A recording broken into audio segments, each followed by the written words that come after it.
অনেকে বাংলায় মেসেজ করতে চাইছেন বা বাংলায় কিছু টাইপিং করতে চাইছেন, কিন্তু বাংলা কিবোর্ড পাচ্ছেন না। অনেকে অনেক রকমভাবে চেষ্টা করছেন কিন্তু পারছেন না, অনেক রকমভাবে অ্যাপ্লিকেশন ইউজ করছেন কিন্তু পেরে উঠছেন না। আজকে এই ভিডিওটা সম্পূর্ণ দেখলে আপনারা খুবই সহজে এই কাজটি করে নিতে পারবেন। আপনাদের কিবোর্ডে বাংলা ল্যাঙ্গুয়েজ অ্যাড হয়ে যাবে, আপনারা সমস্ত কিছু বাংলায় কাজ করতে পারবেন খুবই সহজে। বাংলা না, আরও আদার্স ল্যাঙ্গুয়েজ যা যা আছে সেগুলোও আপনারা পেয়ে যাবেন। আপনারা এখন ইউটিউব থেকে দেখবেন, তার কারণ আমি যেটি করছি বা আপনারা যে ভিডিওটা দেখছেন সেটি ইউটিউব থেকেই দেখছেন, ঠিক আছে? তাই আমি এখন ইউটিউবটিকে ওপেন করে নিচ্ছি, করে নেওয়ার পরে এই সার্চ বক্সে চলে এসেছি। সার্চ বক্সে আসার পরে আমি এই জায়গাটিতে আমি বাংলায় টাইপিং করতে চাই, কিন্তু আমার কিবোর্ড ইংলিশ, কিন্তু আমাদের কিবোর্ডটা বাংলায় নেই এখন। কিন্তু কিবোর্ডটা কি আমাদের বাংলায় করতে হবে, তারপর আমাদের ইংলিশ থেকে বাংলায় টাইপিং করতে পারবো বা বাংলাতে টাইপিং করলে ইংলিশ আসতে পারে এইরকম, ঠিক আছে? তাই জন্য আমাদের কী করতে হবে, এই কিবোর্ডের সেটিংসে আসতে হবে। কিবোর্ডের সেটিংসে আপনারা টাচ করবেন, করার পরে ল্যাঙ্গুয়েজের উপর আপনার সিলেক্ট করতে হবে বা টাচ করতে হবে। টাচ করার পরে অ্যাড কিবোর্ড, এই অ্যাড কিবোর্ডের উপর আসতে হবে। আসার পর আপনারা যে ল্যাঙ্গুয়েজ ইউজ করতে চান বা অ্যাড করতে চান কিবোর্ডে, সেই ল্যাঙ্গুয়েজটিকে সিলেক্ট করে নিতে হবে। আমি ধরুন বাংলা ভাষা সিলেক্ট করতে চাই, তাই জন্য আমি বাংলা সিলেক্ট করে নিচ্ছি, বাংলা ভারত। এই বাংলা ভারতটাকে সিলেক্ট করে নিলাম।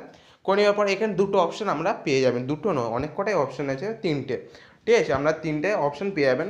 একটা হচ্ছে বাংলা, ইংলিশ থেকে বাংলাই হবে।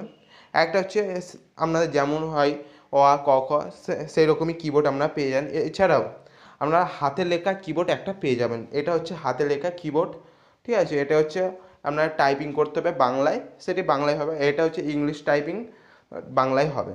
ধরুন আমি আমি AIME, আমি, এটি যদি আপনারা ইংলিশে টাইপিং করে ওটা বাংলায় হয়ে যাবে, ঠিক আছে? এইরকমভাবে আপনারা সিলেক্ট করে নিতে পারেন। আমি দুটো সিলেক্ট করে রাখলাম। আপনারা যদি আরও তিনটেই যদি সিলেক্ট করতেন তাহলে তিনটেই সিলেক্ট করে দিতে পারেন। তারপর আপনারা সিলেক্ট করার পরে টিক করার পরে আমরা এখানে ডান অপশান পেয়ে যাবেন, এই ডান অপশানটিকে টাচ করতে হবে আপনাদের। তারপর আপনারা আরও ল্যাঙ্গুয়েজ যদি ইউজ করতে চান বা আপনাদের আরও কিবোর্ড যদি আপনারা ইউজ করতে চান, তাহলে আপনাদের চলে আসতে হবে অ্যাড কিবোর্ড। অ্যাড কিবোর্ডের পরে আসার পর আপনারা এখান থেকে আরও কিবোর্ড ইউজ করতে পারেন, আপনার যেটি পছন্দ সেই কিবোর্ডটি আপনারা ইউজ করতে পারেন। এবার আমরা ব্যাক হয়ে যাচ্ছি। ব্যাকে যাওয়ার পরে দেখতে পাবেন আপনাদের কিবোর্ডটি বাংলায় হয়ে গিয়েছে। আমি এখন কিবোর্ডটি বাংলায় করে নেব, তাই জন্য আপনাদেরকে হালকা প্রেস করতে হবে, হালকা প্রেস করে ধরে রাখতে হবে। ধরে রাখার পর আমাদের কিবোর্ডটিকে বাংলায় করে নিলাম। তারপর আমি এখান থেকে লিখছি, ধরুন আমি, দেখলেন আমি লিখলাম ইংলিশে, সেটি কিন্তু বাংলায় হয়ে গেল। এরকমইভাবে আপনারাও ইংলিশে টাইপিং করবে, বাংলায় হয়ে যাবে। এছাড়াও আপনারা যদি কিবোর্ডটিকে সম্পূর্ণভাবে বাংলায় রাখতে চান তাহলে আবারও এইখানটায় প্রেস করতে হবে। প্রেস করে আপনাদের বাংলা ভাষা, বাংলা ভারত এই জায়গাটি আপনাদের টাচ করতে হবে। আপনার যে কান্ট্রি থেকে দেখেন না কেন, আপনার সেই কান্ট্রি সাইডে দেখাবে বা ব্যাকেটে দেখাবে, ঠিক আছে? এখান থেকে আপনারা ধরুন আপনাদের নাম লিখতে চাইছেন বা অন্য কিছু লিখতে চাইছেন, এখান থেকে আপনারা সিম্পলি টাইপিং করে লিখে নিতে পারেন। বেশিরভাগ মোবাইলে এই কিবোর্ডটা অ্যাড হয়ে থাকে।